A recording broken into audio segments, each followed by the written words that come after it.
شفیع بھائی اس میں P T I کی رائے بھی آپ میں آتا ہوں میں اپنا ابھی ایک منٹ میں آپ کے پاس خالی ایک اوپینین لوں شفیع کا، آپ پھر آتا ہوں آپ کے پاس ہی.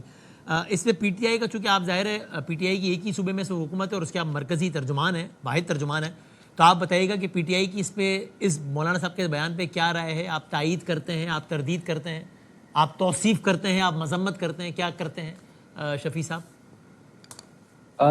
سب سے پہلے وسیم صاحب آپ کا شکریہ. جہاں تک مولانا صاحب کی بیان کا تعلق ہے، دیکھیے شہید سانجے ہوتے ہیں، چاہے وہ پاک فوج کے ہوں، چاہے وہ پولیس کے ہوں، چاہے وہ سویلین ہو، اور یہ جو پاکستان کی مٹی ہے یہ ہر شہید کی قرضدار ہے.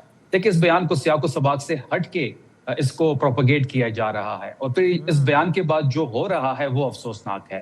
جس طریقے سے دو جماعتوں کو اسکرپٹ پکڑا کے اور پریس کانفرنس کی ایک سیریز فرمائشی شروع ہے، یہ بند ہونی چاہیے.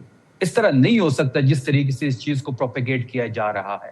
ہمیں پتہ ہے کہ پیپلز پارٹی اور نون سکے کے دو رخ ہیں، ان کی ڈیوٹی یہی ہے، ان کو 32 لی کیا گیا ہے. اور ایسے لوگوں کی پریس کانفرنس میں دیکھ رہا ہوں مولانا صاحب کے خلاف کہ وہ کونسلر کی سیٹ نہیں جیت سکتے، وہ بھی کمرے میں بیٹھ کے پی ٹی وی کا مائک لگا کے اور پریس کانفرنس کر رہا ہے. یہ سلسلہ بند ہونا چاہیے. اس چیز کو سیاق و سباق سے ہٹ کے بیان کیا جا رہا ہے. لیکن شہید سب کے سانجے ہیں. میں نے شروع میں کہا پاک فوج ہو، پولیس ہو یا پھر سویلین ہو، تمام شہید ہمارے شہید ہیں. لیکن اس طرح نہیں ہونا چاہیے. جو ایک سیریز شروع ہو چکی ہے اس کو بند ہونا چاہیے اور اس چیز سے آگے بڑھنا چاہیے. آپ ایک بیان پہ کسی کی حب الوطنی کو جج نہیں کر سکتے، کسی ایک بیان سے آپ اس کو غدار ڈکلیئر نہیں کر سکتے. ہاں اچھا، میں آپ کے پاس شفیع بھائی دوبارہ آتا ہوں آزاد کشمیر پہ ایک سوال پوچھنے کے لیے. ہاں جی آپ کہہ لیجیے. ایک اور چیز پھر آپ چلیں.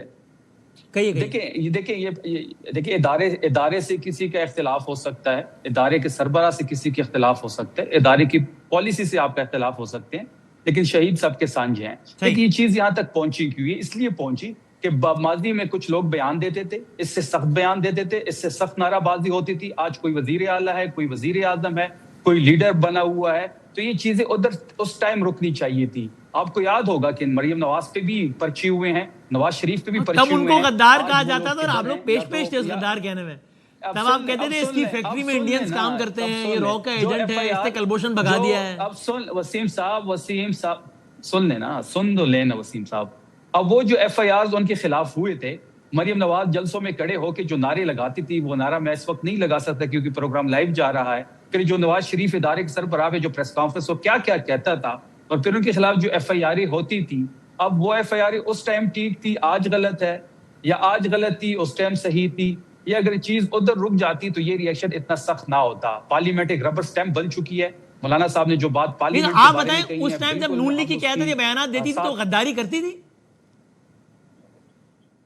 نہیں تو پھر پرچے نہیں ہونے چاہیے تھے. اگر غداری نہیں کرتی، آپ سے آپ کی رائے پوچھ رہا ہوں کہ وہ نون لیگ کی قیادت ملک کی غدار تھی جب ایسے باتیں کرتی تھی؟ تو دیکھیں اداروں کے پہ اس طرح کے الزامات نہیں لگنے چاہیے تو یہ بہتر ہی ہوگا. شہید کے متعلق بھی اس قسم کے بیانات نہ ہی آئیں تو بہتر ہوگا. لیکن یہ سلسلہ اس ٹائم شروع ہوتا ہے کہ جب آپ غداری اور محب وطنی کے سرٹیفکیٹ خود باندھتے ہیں. جب آپ بانٹتے ہیں اور پھر جب تب اگر کوئی ان کو غدار کہہ رہا تھا تو ٹھیک کہہ رہا تھا، غلط کہہ رہا تھا؟ جب آپ کو ضرورت پڑ دیکھیں پھر اگر نواز شریف کی تو ایک ہسٹری ہے نا، اجمل کا صاحب کی، اس کا کیس اگر آپ اٹھا لیں تو اس کی گواہی چلتی ہے. آرمی چیف کا تحریک اغوا کا کیس کس پہ ہے؟ مریم نواز کھڑے ہو کے غدار سمجھتے ہیں ان کو آج وہ ایک چوری شدہ بالکل غدار ہیں وہ. اچھا لیکن مولانا صاحب کو غدار نہیں کہنا چاہیے ان کے حالیہ بیان پہ، لیکن نواز شریف صاحب کو سمجھتے ہیں آپ؟ نہیں مولانا آپ کو نہیں ہوتا ہے غداری کے سرٹیفکیٹ کا سلسلہ ہی بند ہونا چاہیے، چاہے وہ عمران خان پہ ہو، نواز شریف پہ ہو یا مولانا پہ ہو. تنقید کرنی چاہیے ہمیں، غداری کی لائن نہیں کراس کرنی چاہیے. بالکل اکراس دا بورڈ بند ہونے چاہیے. کسی کو یہ حق نہیں ہے کسی کو غداری کی